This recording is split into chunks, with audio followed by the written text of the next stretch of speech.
A gente conversa agora com Lúcio Capeleto, diretor-presidente da Associação Brasileira das Empresas de Benefícios ao Trabalhador. Seja muito bem-vindo, Lúcio. Um prazer ter você aqui. Obrigado, Vitor. O prazer é da BBT por essa oportunidade. Muito obrigado. Lúcio, eu queria começar exatamente levantando essas possibilidades aventadas pelo nosso repórter Danilo Moliterno. As empresas, né, exatamente essas operadoras dos cartões de benefícios, sejam eles o Vale Refeição, Vale Alimentação, têm alertado que esse repasse ele pode não acontecer, mas eu queria entender exatamente essa possibilidade, né, desse repasse da diminuição dos custos para o consumidor, mas principalmente sobre esse limite de 15 dias para o pagamento ser realizado para os varejistas. De fato, é muito positivo para os varejistas e eu queria entender exatamente por que não seria para as empresas operadoras desses benefícios, dos cartões de benefícios. Ok, Vitor. Bom, esse é um setor extremamente heterogêneo, né? Nós temos tanto o mercado privado quanto o mercado público. Então, por exemplo, no mercado público, os prazos de recebimento dos municípios, de mais de 80% deles, é pós-pago. É em 30 dias que eles pagam isso quando com algum atraso e vai até 60 ou 90 dias. Então, quando você altera prazos, né, do setor como um todo, você acaba afetando os municípios. Os municípios são 2.500 municípios, mais de 4,5 milhões de servidores no âmbito municipal. Então, há um descasamento natural entre, quando se fala 15 dias, com esses prazos do setor público. Mas outro aspecto que tem, temos quando se fala de prazo, é uma preocupação que as empresas associadas à BBT têm, quanto à qualidade, né, da alimentação e o uso dos vales alimentação, vale refeição. Então, é feito todo um trabalho de monitoramento para se verificar se o que realmente está sendo pago são alimentos. Obviamente, isso se precisa ali de algum prazo. Mas são esses os pontos. Enquanto às taxas, né, novamente, nós estamos com um setor heterogêneo, totalmente vale alimentação difere do vale refeição, mercado público difere do mercado privado, temos empresas, estabelecimentos comerciais pequenos, médios e grandes espalhados em todo o país, com volumes de reembolso diferentes, e quando você fixa uma taxa e um prazo igual para todo mundo, obviamente que não vai atender. É esse o ponto, né? Nós entendemos que deveria ter sido feito um estudo com maior acurácia, uma segregação dessas informações e fazer um trabalho mais detalhado para realmente, na hora de, né, se fazer uma regulamentação, ela ter uma maior acurácia e segregar os diferentes que existem nesse setor. Senhor, eu vou querer falar sobre as taxas de uma forma um pouquinho mais aprofundada, mas eu queria falar exatamente, nesse primeiro lugar, acerca, principalmente desse comitê gestor do PAT, né?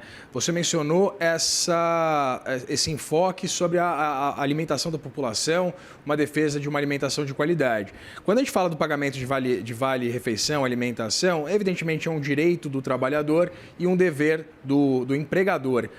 Mas a consolidação do gasto desses recursos, ele deveria ser observado tanto pelo setor privado quanto pelo setor público? Não seria uma ingerência exatamente sobre esse benefício em âmbito privado, de um costume ou de um hábito de consumo próprio do ponto de vista completamente particular? Sim, esse benefício ele foi instituído há 50 anos, em 14 de abril de 1976, e o objetivo dele era alimentar o trabalhador. Era um prato de comida. O trabalhador nosso tinha problema de nutrição, ele tinha problemas até de absenteísmo, falta ao trabalho, acidentes de trabalho que aconteciam. Então, a ideia foi alimentá-lo. E, para que isso aconteça, existe uma renúncia fiscal, existe um benefício fiscal às empresas que aderem ao PAT. Logo, esses recursos eles são para a alimentação do trabalhador. As empresas associadas à BBT fazem trabalho de credenciamento dos estabelecimentos comerciais. E lá é verificado se o cardápio tem o valor nutricional adequado, se realmente vende feijão, arroz, uma proteína animal, salada, se tudo isso é atendido. Além disso, temos a questão da vigilância sanitária. Também verificamos isso. Então, é feito todo um trabalho, né, pelo arranjo fechado, pelas empresas, que não existe, por exemplo, no arranjo aberto, que é o ponto em que nós discordamos ali do decreto, né? Em termos de o arranjo aberto, as adquirentes, as maquininhas, elas, quando credenciam um estabelecimento, elas credenciam estabelecimento para venda de produtos que não é de alimentação, computadores, smartphones, sapatos, etc. É diferente de você credenciar um estabelecimento que vende alimentação e depois monitorá-lo e fiscalizá-lo. As nossas associadas, anualmente, descredenciam mais de 3.500 estabelecimentos comerciais pelo mau uso, né, porque realmente não atendem as premissas do PAT.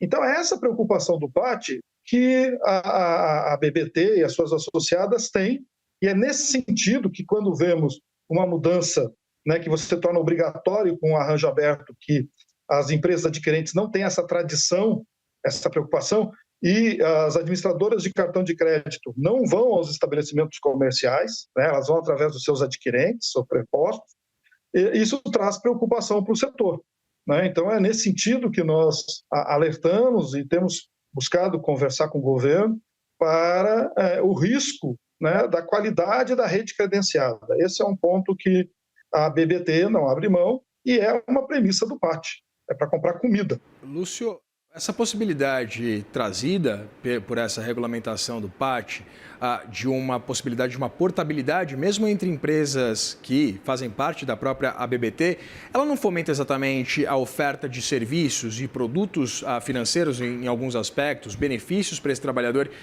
que pode ser impulsionado exatamente por essa ampliação da concorrência? O decreto não tratou especificamente da portabilidade. Essa também a gente tem conversado com o Ministério do Trabalho. Nosso objetivo era colocar a interoperabilidade, uma rede PAT, propiciar que o trabalhador use seu cartão indiscriminadamente em qualquer um dos estabelecimentos, da forma como está no decreto, mas não via arranjo aberto, mas sim via a rede PAT, que seria a congregação de todos os arranjos fechados. A portabilidade, ela não é apropriada para o setor de vale alimentação, vale refeição, diferente do sistema bancário, diferente do sistema de telefonia, onde o cliente, né, ele tem uma vantagem financeira em trocar do banco A para o banco B, a taxa de juros é menor, na telefonia. Aqui não, quando ele faz a portabilidade do cartão laranja para o azul ou para qualquer outra bandeira, ele continua com o valor dele. Além disso, ele coloca em risco, né? Por exemplo, se ele opta por uma outra facilitadora e ela não realiza os pagamentos, quem vai pagar no final do dia é a empresa empregadora. Então, traz riscos aí para o empregador, que não foi ele que contratou a empresa que o trabalhador escolhe. Recentemente, vimos aí falhas em honrar os pagamentos, e isso acaba trazendo problemas aí para o setor como um todo. E vai criar uma guerra de incentivos.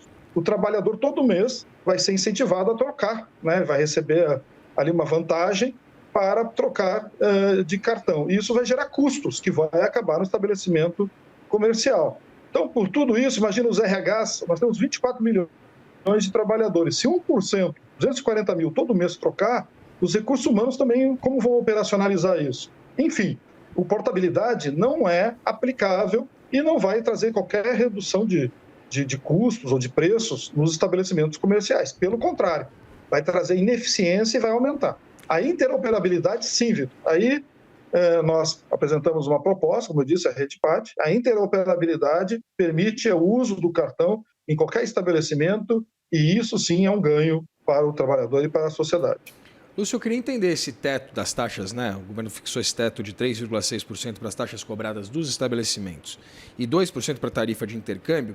Queria entender exatamente o impacto, tanto para os operadores dessa limitação das taxas, quanto, evidentemente, também se há algum tipo de projeção que você possa trazer também para esses pequenos, principalmente os pequenos e médios negócios, né? Os pequenos restaurantes, enfim, aqueles próximos de algumas...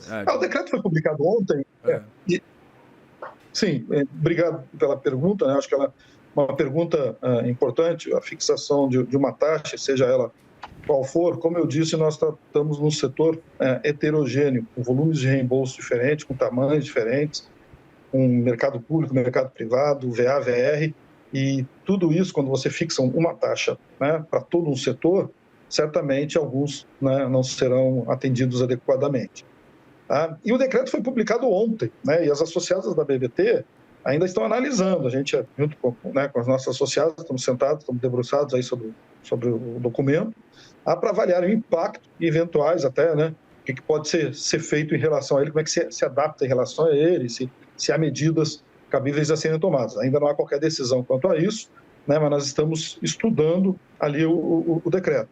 Mas a fixação de um teto, você está indo contra a livre concorrência, a livre iniciativa, e como eu disse, não houve acurácia, você não segregou o segmento, os diferentes, Vitor. E isso traz uma preocupação. O segmento é muito heterogêneo, há muita diferença entre um estabelecimento comercial que está no interior do país, lá no interior do Rio Grande do Sul, no interior lá do Amazonas, do Pará, e outro que está em São Paulo. Também há uma diferença muito grande entre uma grande rede supermercadista e o bar da esquina. E isso, como que você vai igualar taxas e prazos para todos da forma como foi feito? Né? É muito complicado fazer isso, sem os dados, sem a granularidade, uma análise mais detalhada disso. Conversei com o Lúcio Capeleto, diretor-presidente da Associação Brasileira das Empresas de Benefício ao Trabalhador, a ABBT. Lúcio, muito obrigado pela disponibilidade de conversar com a gente na esteira, obrigado, Vitor. Dessa publicação. Estamos à disposição. Sim, e a BBT está à disposição, né? Estamos abertos ao diálogo, voltar a retornar a conversa com o governo e esperamos fazer isso em breve. Um abraço, obrigado. Tá certo, um abraço.